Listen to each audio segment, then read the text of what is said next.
Hi guys, just wanted to do a wee video on women's health as we age. It was kind of inspired by a comment that a client made to me just a couple of weeks ago, and I just so completely empathized with it and thought, there's loads of us out there feeling the same way. And basically what she said, Janice, everything's starting to crumble. This was the way she felt just before she lifted the phone. She'd felt that her hair, her bones, her teeth, her skin, her brain, right, everything was starting to weaken, and the only thing that was strengthening about her was a layer of body fat in areas that she didn't want it. So on top of that, she was worried about dementia in later life, as her mum had suffered from early onset dementia.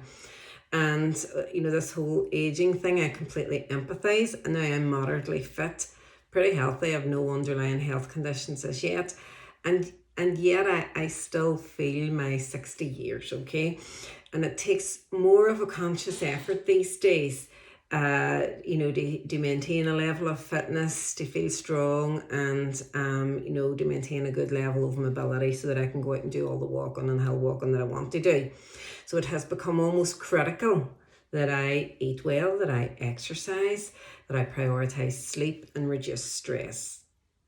And I have noticed and do know that if I slide for too long, as what kind of happened in the last quarter of 2020 and the run up to Christmas, I start to feel it, okay? So my knees started to ache. I have osteoarthritis in my knees, so the inflammation started to, come back in there.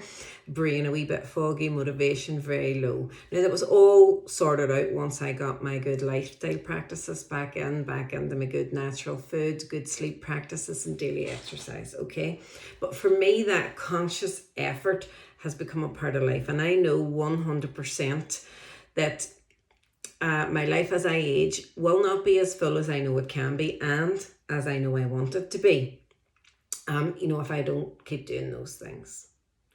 So now through medical intervention, right, we're all living longer, but are we living better?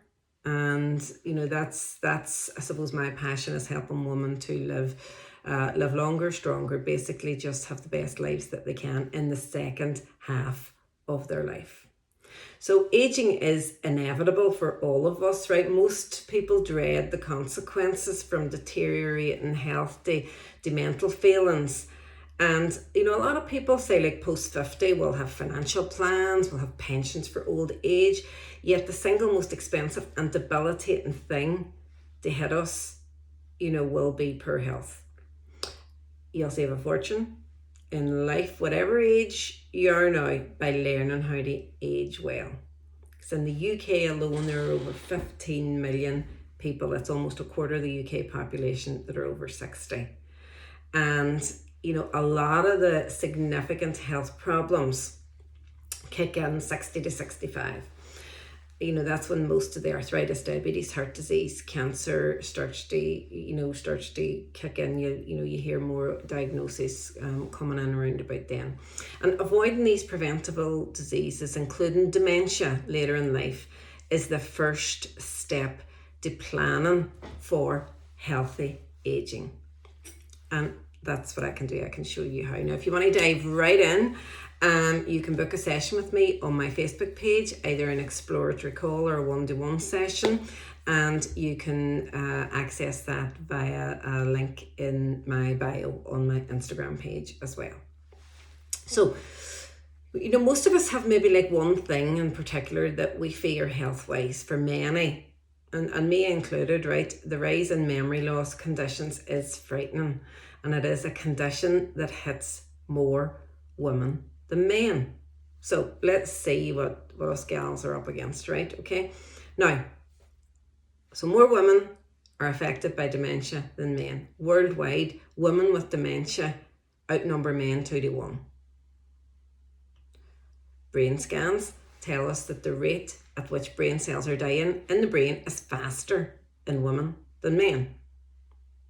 And that's what causes dementia. It's as a result of brain cell death, which may lead to a decline in learning, memory, and other cognitive functions. Now, there's loads of conditions around that. It is very complex, very detailed, but basically that's what we're talking about, brain cell death, and women 2-1. Okay, so those are the things to remember. Now, women are likely to live longer than men in most countries. However, although risk increases with age, dementia is caused by disease of the brain and not by age alone. So that's the thing to remember as well. It's not a condition. Dementia is not a condition of old age. It's working away in the background long before the symptoms show. So, that's basically whenever we can do our best work to prevent it.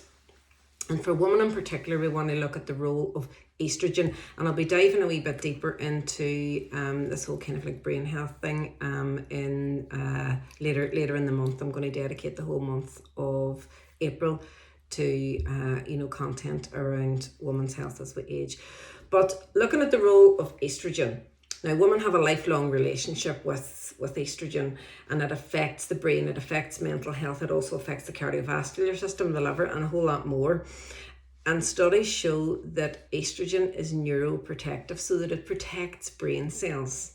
Now, once women stop producing estrogen, that's menopause and beyond, that protection is gone, right? So we don't have that layer of protection that we used to have. And some researchers have suggested that if a woman has more estrogen throughout her life, she might be less likely to develop dementia. Now, that's just some studies around there. For example, if she starts her periods at a younger age, she has at least one child, or goes through the menopause later, then, you will have more estrogen, more protection floating around for longer. So, that's just, as I say, some research. So I'll in the coming weeks, I'll be getting into a wee bit more detail on that. So this is basically just laying out the issues that we have. And I'd love to hear more from you in the comments if there's something particular about, woman, age, what concerns you, what you're suffering with, what you're thinking about, what your issues are. Love to hear something in the comments around that. So next thing I suppose just to look at is achy joints. So this is something that's again close to my heart because I have osteoarthritis in my knees. And research also shows us that women are more likely to experience joint pain and aching and stiffness caused by osteoarthritis. So let's look at a couple of particular areas in the body. Say, for example, evidence shows that women aged 50 to 60 may be 3.5 times, that's 350% more likely to develop hand osteoarthritis than men in the same age group. Women are 40% more likely to develop knee osteoarthritis than men, and 10% more likely to develop hip osteoarthritis than men. Now, there are reasons for this as well, related to hormonal differences. Also a difference in our musculoskeletal system and the biomechanics of the body, and that we are likely to carry more excess weight than men.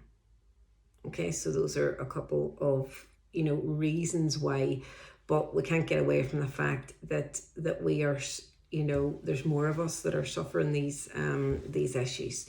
So I'll look now at the heart. Say, for example, do we fare any better in affairs of the heart? No, we don't. Women are twice as likely to die of coronary heart disease as breast cancer in the UK, and yet it is still not always seen as a woman's problem. It's very much a man's problem. And here's what the British Heart Foundation say, that there are stark inequalities in awareness, diagnosis and treatment of heart attacks, and that they want to end the perception that heart